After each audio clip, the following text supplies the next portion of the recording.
Ja, dan kan julle asseblief my vanoggend oopmaak by Galasiërs 6 vers 10 tot 17.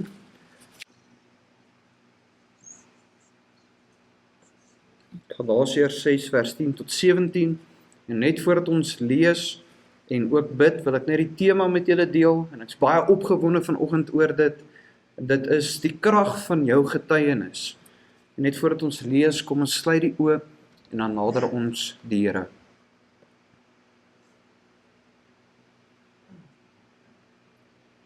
Vader, ons kom vanoggend as u kinders hier by mekaar die weer, jonk en oud, siek en gesond.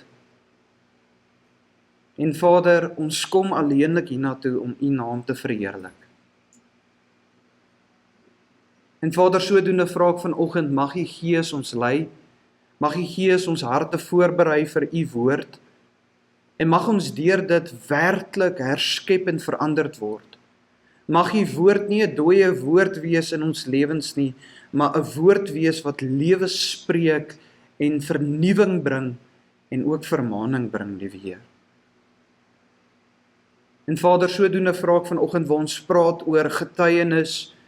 Vader, is dit een van die grootste probleme miskien in die moderne kerk, is dat ons hierdie vrees in ons harte het om uit te gaan daar waar ons is en met mense te gesels oor u, om mense te vertel van die goeie nuus. En Vader, mag u woord vanoggend ons bemoedig, Vader, mag u woord ons aanspreek, ons denke verander, en Vader, mag ons besef dat ons nie 'n gees van vrees ontvang het nie, maar 'n gees wat lewe spreek, 'n gees wat self God is, en sodoende God by ons is. En Vader, sodoende vra ek, mag u my lippe ook vanoggend aanraak. Vader, mag ek volgens u woord u wees spreek, en ook sodoende mag u ook my sondigheid en gebrokenheid ook op sy sit. Ons vra al hierdie dinge in u heilige naam. Amen.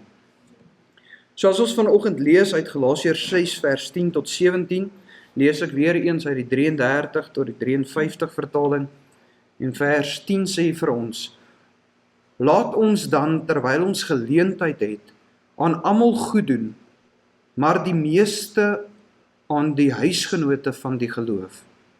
Kyk met watter groot letters ek met my eie hand aan julle skrywe. Almal wat 'n mooi vertoning in die vlees wil maak, die dwing julle om julle te laat besny, net om nie ter wille van die kruis van Christus vervolg te word nie. Want ook hulle wat besny word, hou self nie die wet nie, maar hulle wil hê dat julle besny moet word, sodat julle in julle vlees kan roem.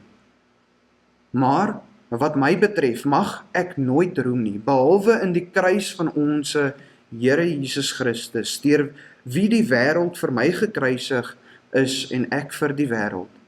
Want in Christus Jesus het nog die besnydenis, nog die onbesnydenheid enige krag, maar 'n nuwe skepsel.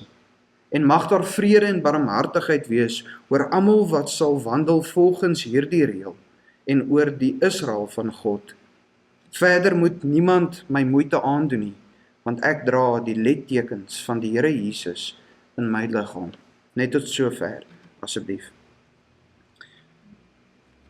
So vanoggend gaan ons so 'n bietjie fokus op die term getuienis, jou getuienis, en ook dit hopelik vasmaak dat nie net die dominee of die sendeling of die evangelielis, as ons dit so kan noem, of die ouderling of die jaken hierdie getuienisse moet deel in hierdie wêreld nie, maar dat dit een van die hoofdoele was hoekom die Here ook jou geroep het om hom te ken, is sodat ander hom kan ken, sodat ander van hom kan hoor.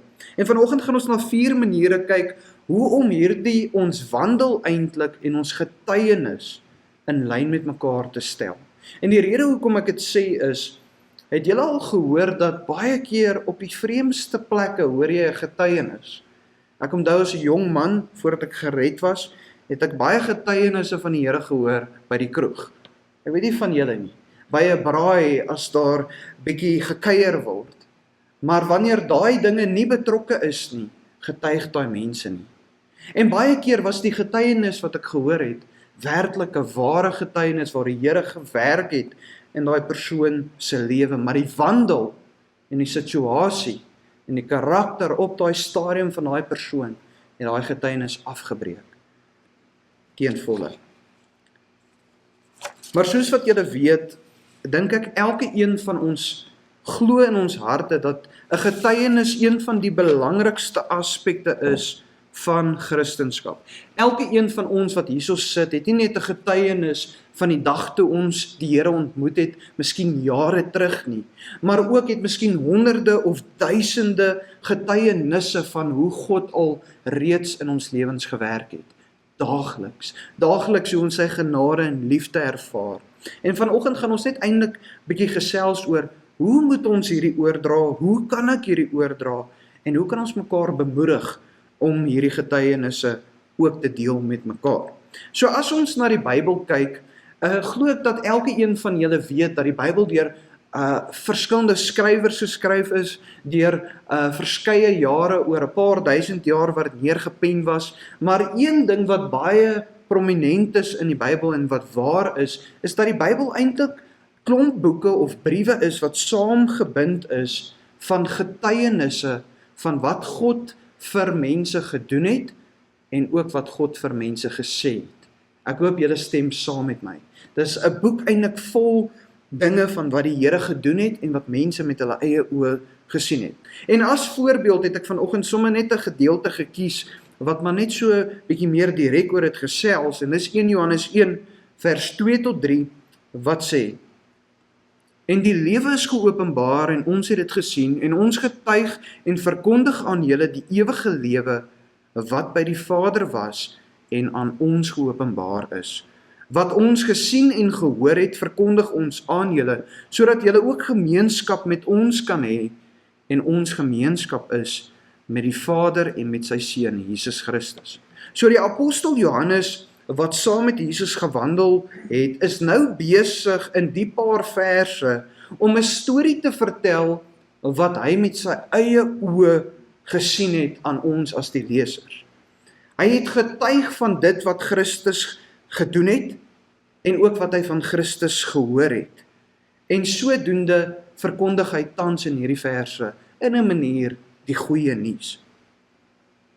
En nou wat vir my baie belangrik is, die Bybel gebruik oor en oor woorde wat verwys na getuig. Hy gebruik woorde getuienis of ooggetuie om vir ons ook te sê en die wêreld te sê dat hierdie mense was wat dit met hulle eie oë waargeneem het. En hier is my baie belangrik. Hoeveel van ons spandeer nie ure om dokumentêre miskien te kyk oor wat het gebeur in daai land met daai situasie, om werklik te hoor van 'n ooggetuie wat het gebeur. En dis presies wat die Bybel is, en soveel meer omrede die Gees hulle gelei het om in volle waarheid, met geen fout, neer te pen dit wat die Vader se wil was, om oorgedra te word in 'n spesifieke gebeurtenis. So wanneer ons God se werk in ons lewens aan ander vertel, is ons eintlik besig om 'n getuienis te lewer. Nou wil ek vir julle vra, as jy na jou daaglikse wandel kyk, kom ons sê hy uit 'n vlak van 100 uit, hoeveel persent van daai daaglikse wandel saam met die Here of in hierdie wêreld is volgens die woord van God? Hoeveel persent dink jy self is jou wandel tans, jou gedagtes, jou hart se oriëntasie volgens die woord van God? Hoeveel keer 'n dag is jy besig met God vreesende, God erende dinge wat volgens die woord is, en hoeveel keer van die dag is jou denke miskien so bietjie nie regverdig nie volgens die woord nie. En om eerlik te wees, as ek myself moes ontleed, is dit eintlik baie hartseer. Is dit baie hartseer, want as ek net iemand verby my sien ry wat ek dadelik miskien besig om hulle te oordeel. As ek iemand sien op die straat wat nie geld het miskien nie, dadelik besig om hulle te oordeel, om te sê, dis dwelm seker, hulle het dit aan hulle self gedoen. En so kan ek aangaan en aangaan en aangaan. Maar dink gou daaraan, as jou dag miskien net 10% of 5% God erend is, jou wandel wat die res van die mensdom raak sien. Wat gebeur die dag wanneer jy 'n getuienis lewer vir daai mense wat sien eintlik hoe jy praat, met wie jy praat, en ook sodoende wat in jou hart aangaan werklik? Wat gebeur met daai gebeurtenis wat God op 'n wonderbaarlike, goddelike manier, 'n onverstaanbare manier ingegryp het in jou lewe en dit verander het? Daar's miskien 'n verskil as dit die dag is toe jy tot redding kom en jou lewe het verander. Jy is nie perfek of heilig nie, maar jy streef daarna. Maar hoeveel van ons is nie al vir jare in die kerk, vir jare is ons al gered, en vir jare gee ons getuienisse van die Here aan mense wat sien eintlik hoe ons lewe. En weet julle wat se hartseer ding daarvan? Die getuienis is altyd waardig om vertel te word. Die mens wat dit vertel, is net nie altyd waardig om dit te vertel nie. En eintlik kan ons sê, ons is nooit waardig om dit te vertel nie. Maar vanoggend wil ek julle bemoedig om te sê, maar juis hiervoor het Jesus Christus gekom. Juis hiervoor dat ons 'n goeie getuienis kan lewer. Juis hiervoor het ons vanoggend die kinders opgedra aan die Here, want ons weet sy beloftes is waar, sy Gees, hy self woon in ons. Kom ons leer net hoe om saam met hom te wandel, sodat ons wandel meer God-erend kan wees. Nou die getuienisse wat ons vertel en ook al gehoor het, is baie kragtig en baie belangrik. Meeste van ons wat hier sit, het tot redding gekom of by Christus uitgekom deur 'n ander persoon se getuienis te hoor. Is dit nie waar nie? Al is dit 'n getuienis wat in die woord neergepen is van Paulus, Petrus, Matteus, dis tog ook getuienisse. En sodoende moet ons vir onsself sê, vanoggend is ons nou 'n bietjie meer, maar oor die algemeen is kerke vandag leeg. En wat kan die rede wees? God en die Gees werk nog steeds op dieselfde maniere. Sy krag is nog steeds oneindig groot, maar wat het miskien verander? Ons wat getuig het miskien verander. Maar weet julle wat vir my baie kosbaar en ook, ek hoop dit kweek rustigheid in julle harte. En dit is dat jy nie bekommerd hoef te wees of vrees te hê in jou hart dat ek nie die woord goed genoeg ken, ek is nie al lank genoeg in die kerk of ek is nog nie lank genoeg op die kerkraal om my getuienis te deel nie, want al wat die Here soek is bereidwilligheid. Al wat hy wil hê is, jy moet in eenvoud vir iemand anders ter vertel, wat het God vandag in my lewe gedoen, sodat hy die Here kan soek, of as hy weergebore is, bemoedig kan word deur dit, om te sê, maar dan kan die Here dit in my lewe ook doen. So eenvoudig, as ek dit so eenvoudig kan verduidelik. En ons sien die waarheid, en ek wil dit met julle deel, want ons maak dinge te kompleks, en ons dink dinge ek's nie geroep daarvoor nie. Elke een van ons is geroep om te getuig van Jesus Christus. Dis 'n waarheid, en dit sal 'n waarheid bly, tot in alle ewigheid. Ons sal eendag in die hemele die Here loof en prys. Ons sal heilig, heilig is die Here sê oor en oor en oor. En is dit nie 'n getuienis nie?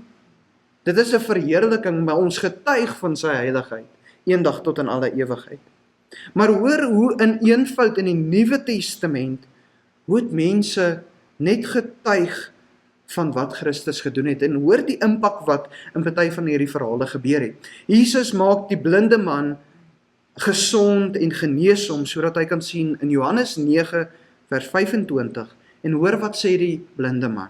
En hy antwoord en sê, of hy 'n sondaar is, weet ek nie, en hy praat van Jesus. Een ding weet ek, dat ek blind was, en nou sien ek. En dan, toe Jesus die Samaritaanse vrou vergewe het, by Jakob se fontein in Johannes, sien ons dat in Johannes ook die vrou terugkeer na haar dorp toe, en aan die dorpse mense gaan getuig van wat nou net gebeur het. En hoor wat sê sy in eenvoud, kom kyk 'n man wat my alles vertel het wat ek gedoen het, is hy nie miskien die Christus nie? En dan hoor baie mooi en interessant, die mense van die dorp het later aan haar teruggesê, in Johannes 4 vers 42, en aan die vrou gesê, ons glo nie meer op die grond van wat jy gesê het nie, want ons het self gehoor en ons weet dat hy waarlik Christus, die saligmaker van die wêreld is. So wat het gebeur? Hierdie vrou het in eenvoud 'n saadjie gaan plant by die dorpse mense wat haar geken het as 'n vrou van baie mans. En daai saadjie het ontkiem later dat hulle nie meer geglo het op grond van alleenlik haar getuienis nie, maar hulle het 'n ontmoeting met Christus gehad en hulle glo nou op grond van Christus. Op grond van die geloof wat hulle verkry het. Is dit nie waar van elke een van ons wat tot redding gekom het nie? En wat vir my so spesiaal is, dit is normale mense wat net 'n storie vertel aan ander hoe Jesus in hulle lewens gewerk het. En dis hoekom Jesus vir sy disippels gesê het in Johannes 15 vers 27, en julle getuig ook, omdat julle van die begin af met my is. Nou wil ek net graag miskien hier met julle deel. Vanoggend was FEBA radiostasie by ons, en sodoende, hulle was ook al hier, het is 'n sendelingsorganisasie reg oor die wêreld, met hulle radiotorings in Oekraïne, oor die hele wêreld, het hulle wat hulle van weet, van mense wat inskakel maandeliks, kry hulle oor die miljoen mense wat tot redding kom in 'n maand, wêreldswyd. In 'n jaar is dit oor 11 miljoen, 12 miljoen mense. En raai wat, dis nie hierdie komplekse preke wat daarop is nie, dis mense wat getuienis lewer oor die radiokanale. En sien julle die krag wat 'n getuienis het? Die krag van 'n getuienis sonder om eers die mense te sien. Hy vertel ons vanoggend van hele dorpe wat in een dag, hulle maak hierdie radiootjies aan heliumballonne vas en stuur dit in Noord-Korea in, of Suid-Korea, die enetjie waar jy nie, een van die twee. En dan as die ballon daar bars en die radio val, en tel die kinders dit op en speel hulle met dit, en hulle het nou al 'n gebeurtenis gehad waar een dorp een radiootjie opgetel het en die hele dorp het op een dag tot redding gekom. Mense, besef ons die krag van 'n getuienis. 12 manne het getuig van een man, en hier staan ons vandag, 2000 jaar later. Is dit nie amazing nie? En ek het agtergekom, en hier is vir my belangrik, dat baie van ons in hierdie proses weet wie Christus is, kan hom verkondig en kan getuig van hom, maar ons is te skaam om dit te doen. Is dit nie waar nie? Ons voel nog nie reg nie. Ons voel nog nie geestelik volwasse genoeg nie. Ons voel dat ons 'n fout gaan maak as ons hierdie storie oorvertel, maar dis die grootste fout en die grootste leuen wat hierdie wêreld en ook jou eie hart vir jou kan vertel. Baie van ons voel dat ons moet eerder stil bly, want miskien is my wandel ook by die huis nie reg nie. Miskien is dinge by die huis nie reg nie. Miskien is my verhouding met my vrou nie reg nie, met my kinders nie reg nie. Miskien is my drankgewoonte wat ek het nie reg nie. Miskien is die gewoontes wat ek het in my denke as ek in die aande in my bed lê nie reg nie. Waar ek miskien oor mans of vrouens dink nie op 'n goderende manier nie. En wat ook nie eer bring tot my eie vrou of man nie. En sodoende kry ons skaam om ons eie getuienisse te vertel. Maar as ons dan na ons hoofteksgedeelte kyk, en ons begin miskien net by hoofstuk 6 van Galasiërs, begin hoofstuk 6 met waarskuwings om jou eie getuienis nie te verloor nie. Deur trots, deur jouself te vergelyk met ander, deur selfgesentreerd te wees en deur vir jouself te lieg. En om deur vir jouself te lieg is een van die belangrikstes. Mense, weet julle hoekom leef mense leuens tans? Want hulle jok vir hulle self. Hulle jok vir hulle self oor wie hulle is. Mens kry Christene wat vergeet en nie besef dat hulle weergebore is nie besef dat hulle 'n nuwe skepsel is nie, maar dan kry mense ook hierdie mense wat vir hulle self jok op vreeslike maniere. En dan ook die leuns van die duiwel glo, wat dit in hulle ore fluister. Maar dan by vers 10 kom die skrywer en hy sê 4 dinge wat ons moet doen om 'n goeie getuienis te hou. En die 4 aspekte is dan as volg. En ek hoop hierdie is bemoedigend vanoggend, is heel eenvoudig, maar ek hoop julle kan dit neerpen in julle harte en onthou, sodat jou getuienis 'n impak kan hê in hierdie wêreld. Punt 1 is, doen goed of goeie werke. Vers 10 lees ons, laat ons dan terwyl ons geleentheid het, aan almal goed doen, maar die meeste aan die huisgenote van die geloof. Nou, die klink baie eenvoudig. Doen goeie werke, doen goeie dade. Hoekom? Want dan gaan mense belangstel in dit wat jy te sê het, dan gaan mense waarde vind of meer waarde vind in jou getuienis, is dit nie waar nie? As ons nou byvoorbeeld vir Angus hier vanoggend gehad het, om 'n getuienis te lewer, omrede hy gesien word as 'n goeie mens in die wêreld, sou die kerk seker vol gewees het. Is dit nie waar nie? Dis waar. Ons kan dit sê van Spurgeon as hy nog gelewe het, ons kan dit sê van John MacArthur, en ons kan so aangaan en aangaan. As Paulus hier was vanoggend, sou die kerk vol gewees het. Ons sou miskien hierdie hele veld vol gehad het, miskien jy sou nie eers in en uit by Brakpan kon gery het nie, want dit is 'n goeie persoon wat 'n goeie getuienis kom vertel. Maar soos julle weet, al klink dit so eenvoudig om 'n goeie persoon te wees, om goeie dade te doen, en dit te doen vir die regte redes, is dit ook tog so moeilik. Is dit nie waar nie? Dis maklik om dit vir jou gesin te doen. Dit raak moeilik as jy dit vir 'n ander vreemdeling moet doen. En veral in jou eie hart, en ook sodoende in jou eie denke. Maar die woord waarsku ons en sê, hierdie geveg tussen vlees en gees sal daar bly, tot en met Christus ons kom haal. En hierdie is vir my belangrik. Mense, ons dink dat wanneer dit goed gaan en ons word nie aangeval nie, die Here seën ons. Mense, jy word daagliks aangeval. As jy nie besef dat jy nie aangeval word nie, beteken dit dat jy al reeds 'n gordyn voor jou het, wat maak dat jy al reeds in daai lokval getrap het. Dit kan ek jou beloof. Ons is daagliks, word ons aangeval in 'n geestelike oorlogvoering, en as ons nie ons wapenrusting aantrek, as ons nie onsself reg instel nie, sal ons nie reg wandel nie. En dit is 'n feit en 'n waarheid. En luister gou hier, ek gaan vanoggend vra vir julle, ek gaan net dit so prakties maak. Wie kan getuig van die Here wat kragtig werk en al gewerk het in sy lewe? Steek net op jou hand. Ek hoop is almal. Ek hoop dies wat nie hulle hande opsteek nie, is net dies wat net nie hulle hande wil opsteek nie. En ek hoop hulle glimlag nou vir my, en is nie ernstig nie. Maar mense, is dit nie wonderbaarlik dat God wat die skepper is van die hemel en die aarde, God wat die krieke gemaak het, soos wat ons laas Sondag van gepraat het, wat die see diere gemaak het, wat die berge gemaak het, hy werk tans in jou lewe, en hy wil hê jy moet dit aan ander vertel. En al wat hy vra is, wandel waardig aan dit wat ek doen in jou lewe. Sodat wanneer jy dit vertel, dat mense dit kan glo en aan dit kan vashou. Weet julle hoe seer kry 'n gemeente as 'n dominee van die regverdige pad afklim? Hoekom? Want dan skielik, als wat hy oor 40 jaar van gepreek het, maak nie meer saak nie.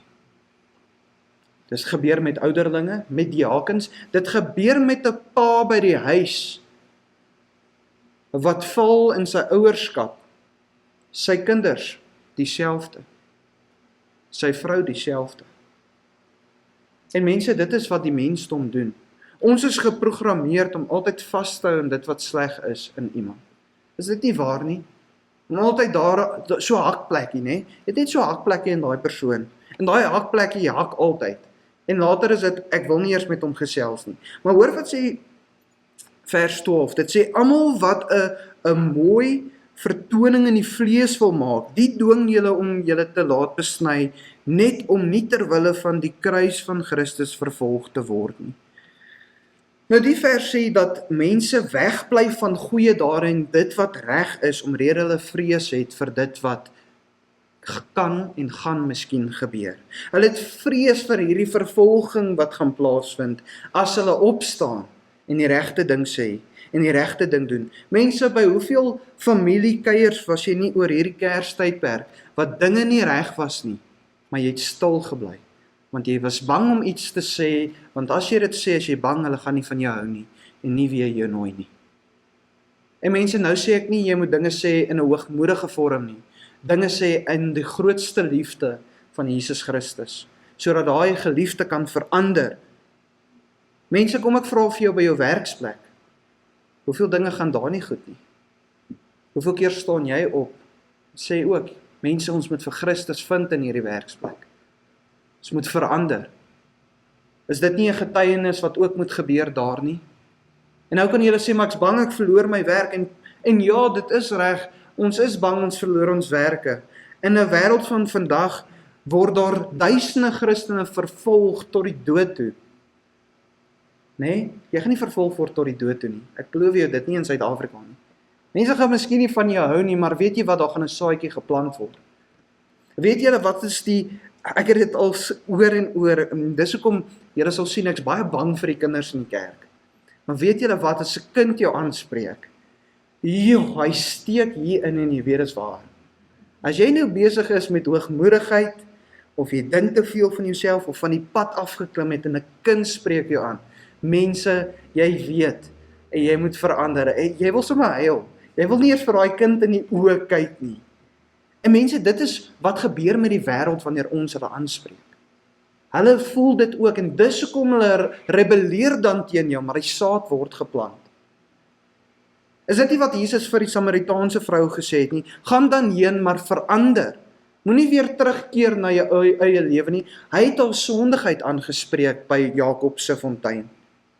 Mense, ons kan nie meer bang wees om die woord te verkondig nie, want is dit nie dan 'n leuen om te sê ek sal sterf vir Christus nie, maar ek help nie eers mense reg, my geliefdes nie.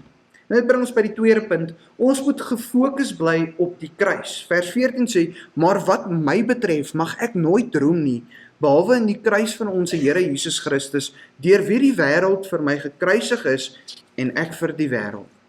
Nou hierdie punt is vir my baie belangrik, want ek dink 90% van ons getuienis gaan baie keer net oor onsself.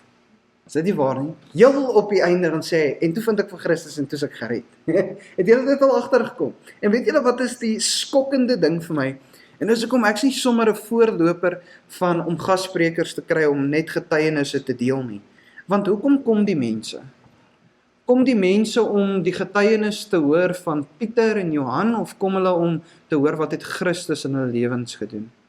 Is dit nie 'n waarheid nie? Ja, ons gaan mense lok kerk toe, ons gaan nou hierdie bekende ou kry om sy getuienis kom deel, en dan praat hy vir ure, en dit is mooi, hy vertel ons hoe sleg hy was, hy brag daaroor, en ek doen dit ook, nee, ek dink jy doen dit ook, ons brag oor hoe sleg ons was, en dan, ek het vir Christus ontmoet en ek's gered, dank die Vader daarvoor, en daai mense kom sit daar om te hoor van hom en nie van Christus nie. Mense, mag ons harte anders ter oriënteer, mag die getuienis gaan 99%, 100% oor Christus, want hy is die een wat red. Hy is die belangrike een, hy is behoort om die sentrale punt van die gelowige se lewe te wees. Hy is ons begin, want ons het by hom begin in die sin van die dag toe ek tot redding kom, het my begin, my ware begin, my ewigheidsbegin by hom begin, en dit sal vir 'n ewigheid saam met hom wees. En dink gou hoe verregaande klink dit eintlik om jy brag eerder hoe sondig jy was, as om te brag oor hoe God in jou lewe werk. Is dit nie 'n waarheid nie? Die laaste gedeelte van vers 14 sê baie mooi, deur wie die wêreld vir my gekruisig is, en ek vir die wêreld. Nou Paulus bedoel hier, dat sy belange, sy begeertes, wat hy in die wêreld gehaat het, is dood. En sodoende is die houvas van die wêreld op hom dood. Hoekom het die wêreld so groot houvas tans in jou lewe op jou? Hoekom het daai sondige denkies soveel krag in jou lewe? Want jy het dit nog nie by die Here se voete gaan sit nie. Dis die Here. En mense, maak nie saak hoe groot miskien jou verslawing is vanoggend aan wat ook al nie. Elke een van ons het omtrent 'n verslawing, of dit is sosiale media, jou foon, miskien is dit jou werk, miskien is dit pornografie, miskien is dit drank, dwelms, miskien is dit in die huwelik iets anderster. Maar weet julle wat, Christus is genoeg daarvoor. En weet julle wat, daar is genoeg mense wat al getuig het, dat Christus genoeg is, dat jy daaraan kan vashou. Is dit nie 'n waarheid en 'n realiteit nie? En dan die derde punt is, ons moet agterkom dat ons nie meer dieselfde persoon is nie. En hierdie is vir my so belangrik. Mense kom tot redding, maar hulle bly daar. Ons het nie geestelike volwasse mense nie, want hulle vang nie hierdie punt nie. En dis 'n realiteit en 'n waarheid reeds. Vers 15 tot 16 sê, want in Christus Jesus het nog die besnydenis, nog die onbesnydenheid enige krag, maar 'n nuwe skepsel, en mag daar vrede en barmhartigheid wees oor almal wat sal wandel volgens hierdie reël en oor die Israel van God. Mense, ons moet as ons getuig van Christus lewe asof ons weergebore is. Ons moet lewe as nuwe skepsels. Mense, vra vir jouself vanoggend, wat beteken dit vir jouself om te sê, ek is weergebore, ek is 'n nuwe persoon? As dit 'n oppervlakkige denkie is wat nou plaasvind in jou hart, asseblief kom gesels met my. Asseblief kom gesels met Robbie of met Willem. Laat ons vir jou die Bybelse gedeeltes gee wat hierdie dinge verduidelik en dit vir jou verduidelik. Want mense, jy het 'n ewigheidswaarde tans. Jy's God se kind, jy's deel van sy volk. En jy's Christus se broer en sy suster. En wat vir my belangrik is, daai skaamheid wat jy gehad het van skool af, om nie met mense te praat nie, daai introvertheid wat jy miskien het, as jy introvert is, daai insecurity, soos die Engels sal sê, alles het gesterf die dag toe jy tot redding gekom het, want Christus het vir dit gesterf. Christus het dit op hom geneem. Al wat jy moet doen is, dit net besef. Jy is 'n nuwe skepsel, 'n nuwe persoon sonder vrees, want jy het die Gees. Die woord sê vir ons nie net dat die Gees nie vir ons 'n gees van vrees, of God nie vir ons 'n gees van vrees gegee het nie, maar dat wat se krag het die Gees in ons lewens, dieselfde krag wat vir Christus uit die dood laat opstaan het. Mense, dit is oneindig groot, want die Gees is oneindig groot ook, want hy self God. 2 Korintiërs 5 vers 17 sê, daarom as iemand in Christus is hy 'n nuwe skepsel, die ou dinge het verbygegaan, kyk, dit het alles nuut geword. En eintlik hoe ons in die kerk moet eintlik mense hanteer wat tot redding kom, is om te sê, skryf gou vir my al jou belangstellings neer, en al jou positiewe en slegte punte, al jou swakhede neer. Na redding is daai tabel behoort om heeltemal anders te lyk. Want dit is 'n nuwe mens. Dis nie ou Pieter nie. En dis hoekom ek hou van die Bybelse manier van, dit was Saulus, maar toe Paulus. Nee? Dis hierdie mense wat 'n naam gehad het en toe 'n ander naam verkry het, want hulle is 'n nuwe, weergebore persoon. Maar ek hoop julle sien dat in vers 16 sê dit, ons moet volgens die reël wandel en leef, en dan sal God ons seën met wat? Met vrede en barmhartigheid. Volgens wat se reël? Ons moet volgens die reël van 'n nuwe skepsel leef. Dan sal ons vrede verkry in ons harte. Ons sal nie vrees hê nie, ons sal vrede hê. En ek dink, is dit nie een van die dinge, behalwe liefde is heel bo. Die mensdom jaag liefde na nog altyd, van die begin af, en ons sal dit doen tot op die einde, om 'n vervulling van liefde te verkry. Maar is die tweede ding nie vrede nie? Ek dink dit is vrede. Elke een wat hier sit het 'n onrustigheid in een aspek van sy lewe, ek weet dit. Miskien is dit as jy 'n pa, ma, miskien 'n oupa en 'n ouma, en dit gaan oor die kinders. Miskien gaan dit oor finansies, miskien gaan dit oor jou gesondheid vanoggend, miskien gaan dit oor 'n geliefde se gesondheid. Maar God kan vir jou vrede bring, as jy net wandel volgens dit wat hy jou geskep het en gemaak het. En dan punt 4, ons moet bereid wees om te ly vir Christus. En ek wil graag hê julle moet oplet, dis die laaste punt. Ek weet ek so 'n bietjie oor die tyd, en dan kan ons ook afsluit. Vers 17 sê, verder moet niemand my moeite aandoen nie, want ek dra die lettekens van die Here Jesus in my liggaam. Nou Paulus se bedoeling met die begin van vers 17 wat sê, verder moet niemand my moeite aandoen nie, is, hy sê eintlik, moet my nie verhinder, moet nie my mismoedig maak om die dinge te doen nie. En is dit nie wat baie keer in die kerk self gebeur nie? Ons sê, die ou kan nie dit doen nie, hy's nog nie reg daarvoor nie. Ons sê, ons breek mekaar af as die liggaam van Christus, en ons bou nie mekaar op om te sê, maar gaan uit, deel jou getuienis, deel vir Christus in hierdie wêreld nie. Hy sê, moet my nie mismoedig maak nie. En dan sê hy, en hy gaan aan in die laaste gedeelte van vers 17, hy sê, want ek dra die lettekens van die Here Jesus in my liggaam. En mense, ek seker as Paulus vandag hier was en hy het sy hemp uitgetrek, het hy die amper, sou sy rug gelyk het, amper soos Christus sin, nadat hulle hom geslaan. En Paulus was hoeveel keer gemartel, geslaan, hulle het een keer gedink hy's dood, trek hom by die dorp uit, los hom toe, daar word hy wakker en hardloop hy weg, nee? Daar het soveel dinge met hom gebeur, hoeveel keer was hy nie in die tronk nie, maar hy sê, want ek dra die lettekens van die Here Jesus in my liggaam, verwysend dat hy ly vir Christus.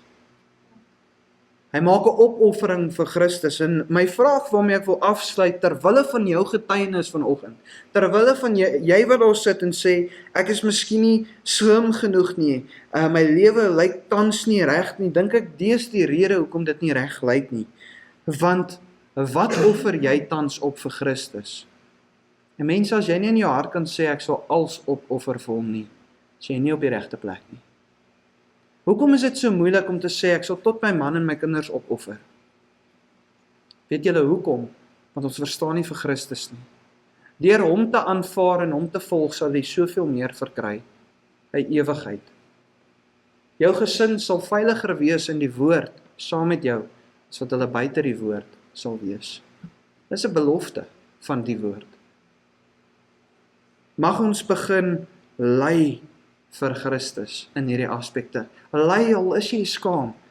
Is dit nie die mees bemoedigendste ding as jy geweet het, jy het iets gedoen wat eintlik jy nie gedink het jy kan doen nie.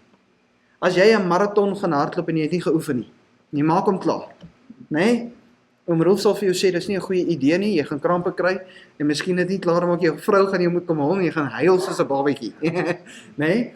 Maar, hierdie dieselfde, challenge yourself, stel vir jou doelwitte en doen dit, want Christus is waardig daarvan. Hy het ons nie gered om elke Sondag net by mekaar te kom nie. Mense, vir soveel meer het hy ons gered en geroep. Mag ons begin volwasse raak in ons roepings, mag ons begin met meer krag, duidelikheid en ook met meer moed ons getuienis uitleef in hierdie wêreld, en mag ons lewens begin in lyn raak met die werking van die Gees in ons lewens. Mag ons waardig wandel saam met Christus, mag ons dit doen sonder vrees of twyfel. Amen. Kom sluit die oë. Vader, waar ons nou in eenvoud uit die woord, net die belangrikheid van ons getuienisse leer. Vader, is ons so dankbaar dat U self in ons geopenbaar het. Deur U woord, deur U Gees. Vader, dat ons kan getuig van 'n God wat ons ken, 'n persoonlike verhouding mee het. Dat ons kan getuig van 'n lewende God, 'n God wat nog tans lewe spreek, 'n miljoene mense jaarliks wat tot redding kom, se lewens. Maar Vader, mag ons nie stagneer in 'n klein dorpie syndroom verkry in ons geestelike lewens om te dink ons kan nie meer doen nie. Maar Vader, om te besef dat ons dit nooit kan sê nie en ons altyd meer kan doen vir U. Dat dit 'n leuen is as ek sê ek is te besig, want dan hou ek myself besig met die verkeerde dinge. En Vader, mag U ons harte so oriënteer dat ons mekaar bemoedig, deur dit nie net vir die wêreld te vertel nie, maar vir broers en susters in hierdie kerk, sodat ons mekaar kan aanmoedig en bemoedig om ook uit te gaan. Maar Vader, wat 'n wonderlike wonderwerk is dit nie, en 'n onverdienste wonderwerk, om vanoggend hier te sit as U kinders. Vader, my gebed is net, mag ons meer waardig wandel as U kinders as tevore. En Vader, mag die kerke in Brakpan en Springs groei, soos nog nooit tevore nie. Vader, nie in wêreldse opsigte nie, maar geestelik, liewe Heer. Mag ons 'n fontein wees wat net aanhou en aanhou oorloop, en mag dit hierdie gemeenskap aansteek. Mag ons ook eendag getuig van miljoene en duisendes wat hier ook tot redding kom. Vader, ons gee al die eer aan U, want U is waardig. Amen. Staan dan en ontvang die seën Die Here is langs jou om jou in sy arms toe te vou. Die Here is agter jou om jou teen die aanvalle van die bose te beskerm. Die Here is onder jou om jou te dra as jy val. Die Here is binne jou om jou te lei met sy Heilige Gees. So seën die Here jou tot in alle ewigheid. Amen.